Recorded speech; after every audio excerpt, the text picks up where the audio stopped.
Binomial theorem, द्विपद प्रमेय। देखिए पहली चीज तो परमुटेशन और कॉम्बिनेशन दो प्रोसेस होते हैं, एक क्रमचय हिंदी में कहते हैं और एक संचय। क्या दोनों में फर्क है? फर्क ये है, पहले तो प्रोसेस समझ में आए कि एक प्रोसेस तो होता है how to select the data from the given object, that is our target. How to select the data? Data selection, suppose 200 students in first year technical college. Okay, now our target to make a team of 15 players of the cricket, that is our target. So how it can be done? There are the two mainly steps. First we are selecting the 15 players out of 200 players, which is based on the quality of performance of the exam or game, whatever it is. तो उसमें आपकी एक property लगी, आपने मान लीजिए सबका game का टेस्ट कराया और उसके बेस पे 15 सेलेक्ट कर दिए हमने। तो एक तो हुआ डेटा सिलेक्शन, 200 में से 15 सेलेक्ट करने हैं। So how to select the data from the given object, this is the one process. जब एक बार 15 प्लेयर हमने सेलेक्ट कर लिए, अब हमारा नेक्स्ट टारगेट है कि इन प्लेयर्स का ऑर्डर क्या होगा, कौन से 11 प्लेयर प्लेइंग होंगे, किस ऑर्डर पे जाएंगे, कौन से 4 रेस्ट करेंगे, उस रेस्ट में भी कौन सा ऑर्डर होगा, अगर कोई इंजर्ड होता है तो कौन सा पहला फील्ड में जाएगा, ये सारी बातें। That means how to arrange the data, number of arrangements can be done. देखिए अगर क्लास इसका उस टीम का कैप्टन कोई ए होता है, उसका अपना नज़रिया होगा, वो किस बेस पे इसको अरेंज करता है। मैं क्लास पढ़ा रहा हूँ, मैं बता रहा हूँ कि स्टूडेंट्स इस तरीके से बैठेंगे, मैंने मान लीजिए रोल नंबर वाइज या हाइट वाइज जो भी एक प्रॉपर्टी लगाई, कहा कि इस जिसकी हाइट सबसे छोटी है वो सबसे पहले और उसके बाद हाइट पीछे बड़ी वाली पीछे बैठेंगे। तो हमने एक प्रॉपर्टी लगाई जिसके बेस पे डेटा को अरेंज कर दिया। दूसरा टीचर आता है, वो कहता है ऐसा नहीं, जिसके हाई स्कूल में सबसे अधिकतम मार्क्स हैं वो सबसे पहले बैठेगा, और मार्क्स के बेस पे उसने असेंडिंग ऑर्डर डिसेंडिंग ऑर्डर के बेस पे अरेंज करा दिया। तो ये सारे अरेंजमेंट्स हैं जिसको कितने तरीके से डेटा को अरेंज कर सकते हैं। एक अलमारी है, सबके पास फर्स्ट ईयर के अंदर उतनी किताबें हैं, वही सारे सब्जेक्ट चल रहे हैं, लेकिन आप सब स्टूडेंट्स के पास जाइए तो उसको उन्हीं किताबों को रखने का सबका तरीका अलग अलग होगा। कोई लड़का इंग्लिश की किताब को सबसे ऊपर रखता है और उसके बाद मैथ्स की किताब को सबसे नीचे रखता है। कोई स्टूडेंट ऐसा है जिसको ये मालूम है कि मुझे मैथ्स रोज पढ़नी है, वो उसको ऊपर रखता है, इंग्लिश की किताब को नीचे रखता है। तो दैट मीन्स वो प्रायोरिटी, वो प्रॉपर्टी जिसके द्वारा arrangements, how to arrange the given data, that is also one of the important thing. So there are the two process, one is data selection and another one is arrangement of the selected data. So here only selection will study in combination process. सिर्फ data का selection करना संचय के अंतर्गत आता है, और data को सेलेक्ट करके अरेंज करना, दोनों सिलेक्शन कम अरेंजमेंट, वो परमुटेशन प्रोसेस में आता है। So permutation process is the bigger process which containing the combination process, right? It is denoted like suppose n is the given object and we are selecting the data r from n, r is less than n, r equal to n, whatever it is, certainly r is not greater than n. ऐसा नहीं होगा कि मेरे picture hall में seats अगर मान लीजिए 300 हैं तो मैंने 300 तो सीटें लगी हुई हैं लेकिन उनमें मैंने 500 बुला लिए, ऐसा नहीं। एक आदमी के एक सीट के हिसाब से वो नंबर अलॉट है, तो मैक्सिमम कितने आदमी बाहर हो सकते हैं? सिर्फ 300 जिनके नंबर मिले हुए। कम हो सकते हैं, नहीं टिकटें बिकी 200 बिकी तो 200 आदमी टिकट लेके खड़ा हुआ है। तो ये जो आर है वो आर एन के बराबर तो हो सकता है लेकिन बड़ा नहीं हो सकता, राइट। तो इसको एन पी आर और इसको कहते हैं n C r. N C r की वैल्यू जो होती है factorial n over factorial r into factorial n minus r, जबकि एन पी आर की वैल्यू होती है factorial n over factorial n minus r. तो अभी खैर हमको बाइनोमियल थ्योरम के केस में हमको सिर्फ इसकी आवश्यकता है, इसका डिस्कशन हम जब चैप्टर पढ़ाएंगे तब करेंगे। ओके, हमें यहाँ पर अभी कॉम्बिनेशन का यूज़ करना होगा। तो कॉम्बिनेशन के लिए कुछ स्टैंडर्ड वैल्यूज़ हैं, जैसे कि पहले फैक्टोरियल नोटेशन के बताऊं, हाई स्कूल के स्टूडेंट्स फैक्टोरियल नोटेशन जैसे factorial 5 is 5 into 4 into 3 into 2 into 1. It will start from the number up to 1, whatever be the number. Factorial 7, it will start from 7 up to 1. 7 into 6 into 5 into 4 into 3 into 2 into 1. That is known as a factorial 7. This is factorial 5. This can also be written as, this is factorial 4, 5 factorial 4. Is it so? So factorial n is n into factorial n minus 1. You see, factorial 5 is equal to 5 into factorial 4. So factorial n is equal to n into factorial n minus 1. This is the standard result. Now when r is 0, that means nc 0. So factorial n over factorial 0 into factorial n minus 0. Factorial 0 is the 1, this is the standard value. How it can be 1? We will see on the chapter of permutation and combination. We will prove that factorial 0 is 1. Is it okay? So this is 1. Here factorial n over factorial n, this is cancel out, it's 1. So anything C0 is 1, whatever be, 5C0, 1, 6C0, 1, 8C0, 1, because this is not dependent on n, whatever C0 is always 1. Is it okay? Now NC1. NC1 is factorial n over factorial 1 into factorial n minus 1. This is the formula. Factorial 1 is 1. So this is n into factorial n minus 1 over factorial n minus 1. This is cancel out. So this is n. NC1 is n. 5C1, 5. 6C1, 6. Okay? इस तरीके से anything C1 is the one of the same thing, जो भी आपका लिया हुआ n, C1 is n. NC2 factorial n over factorial 2 into factorial n minus 2. So factorial n is n minus 1 factorial n minus 2 upon factorial 2 into factorial n minus 2. This is cancel out. Ultimately it n minus 1 over factorial 2. This is NC2.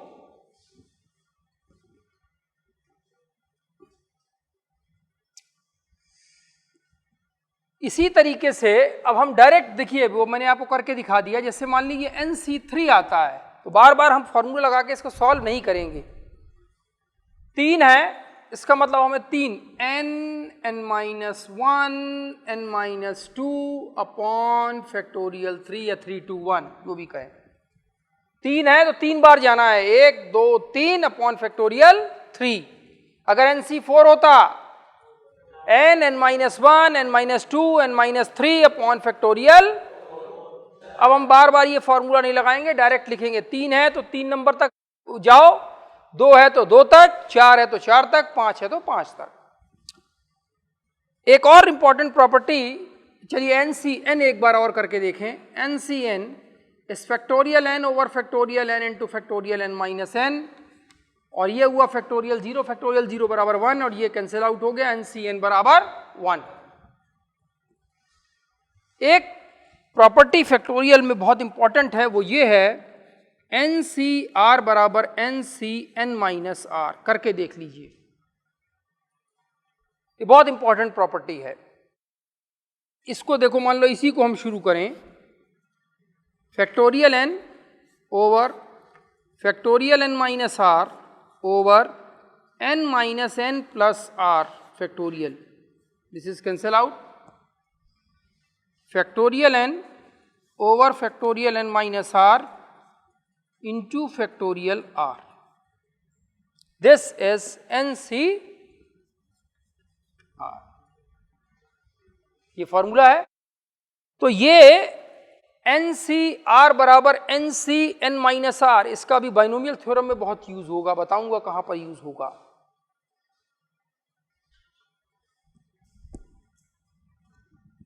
x plus a की whole power n, Hindi में कहते हैं इसको द्विपद प्रमेय, इसके द्वारा expansion प्रसार निकाला जाता है।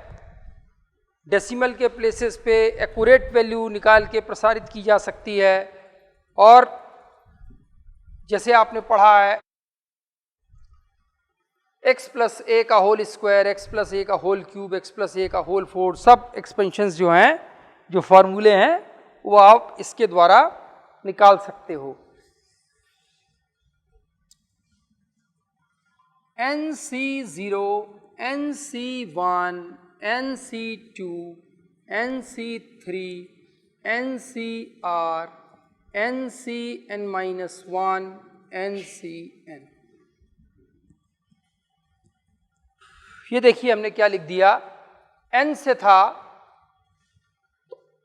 NC0, it will start from NC0, एक एक करके बढ़ता जाएगा, NC1, NC2, NC3, NC4, NCR, फिर NC लास्ट में N-1, और एक लास्ट बचा NCN। 5 है n बराबर, तो 5C0, 5C1, 5C2 up to 5C5। पहले वेरिएबल की पावर x की पावर n, दूसरे वेरिएबल की पावर 0। पहले वेरिएबल की एज इट इज पावर, और दूसरे वेरिएबल की पावर ये आएगी 0। अब पहले वेरिएबल की एक एक पावर घटती चली जाएगी, दूसरे वेरिएबल की एक एक पावर बढ़ती चली जाएगी, प्लस लगा हुआ बीच में, x की पावर n-1, a की पावर 1 प्लस n से आ गई, एक पावर घटी n-1, और a की पावर 0 थी तो a की पावर 1 हो गई, x की power n-2 a square plus x की power n-3 a cube plus x की power n-r a to the power r plus x to the power 1 a to the power n-1 plus x की power 0 a to the power n।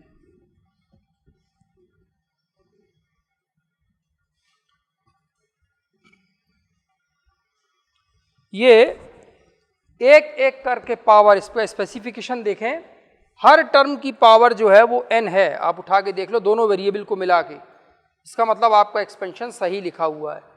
देखिए n plus 0 n, n-1 plus 1, 1 cancel n, n-2 2 2 cancel n, हर पद की power ultimately दोनों variable की power n होनी चाहिए। अगर वो n लिखी है तब इसका मतलब आपका एक्सपेंशन सही लिखा हुआ है।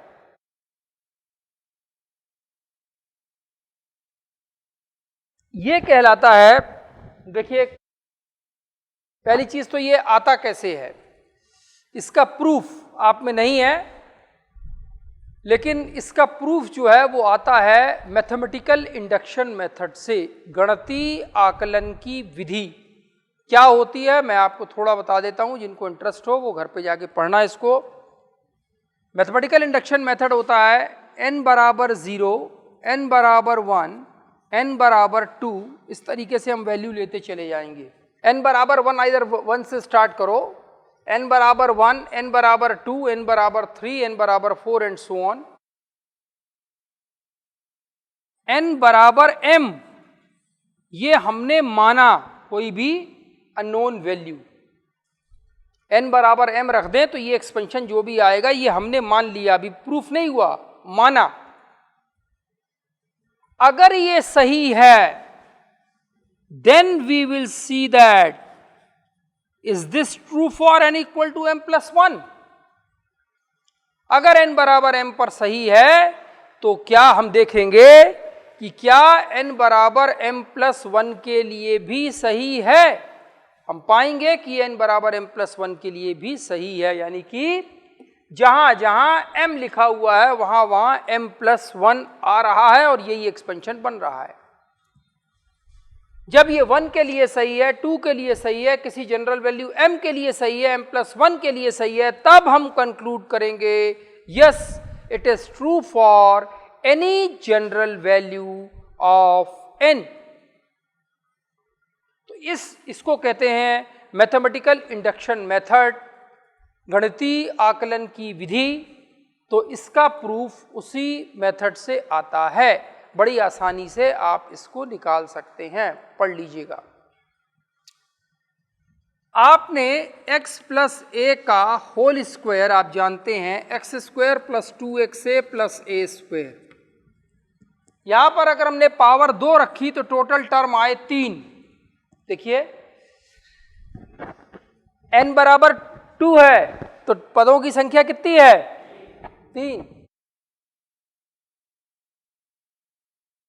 अगर टोटल टर्म n हो तो पदों की संख्या कितनी होगी, total number of terms n plus 1।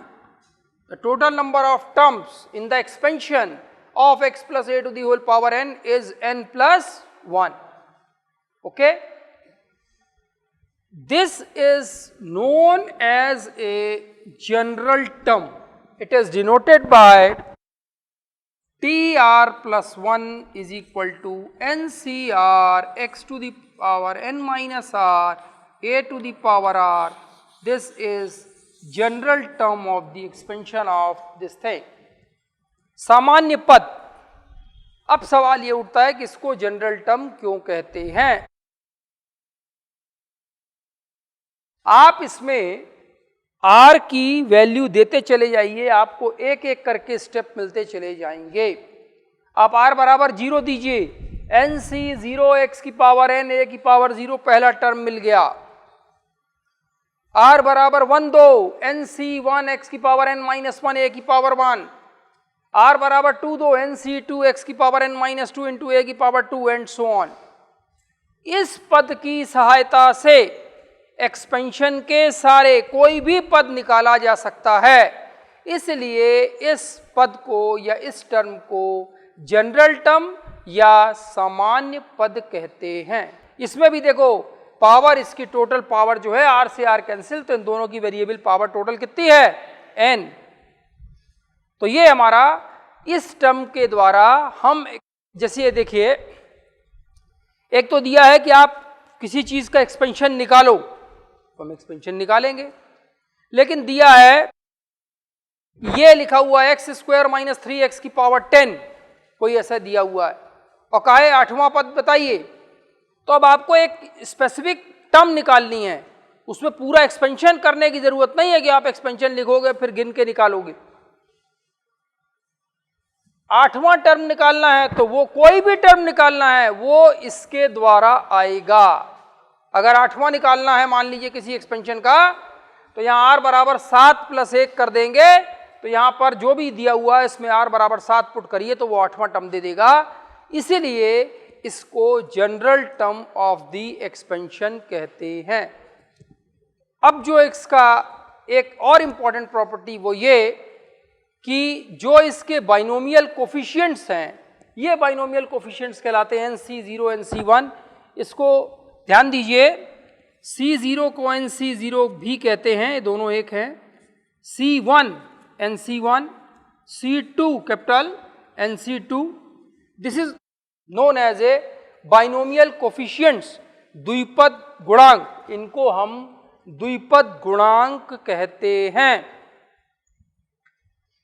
इनमें बराबर दूरियों पर प्रारंभ से और अंत से जो भी द्विपद गुणांक होगा वो आपस में बराबर होगा। ये बहुत इंपॉर्टेंट प्रॉपर्टी है। क्या कहने का मतलब, यहां से पहला बाइनोमियल NC0 इसका coefficient from the beginning and last from the end, this is the first, so NC0 बराबर NCN करके देख लीजिए, दोनों का मान 1 आता है तो दोनों बराबर हैं।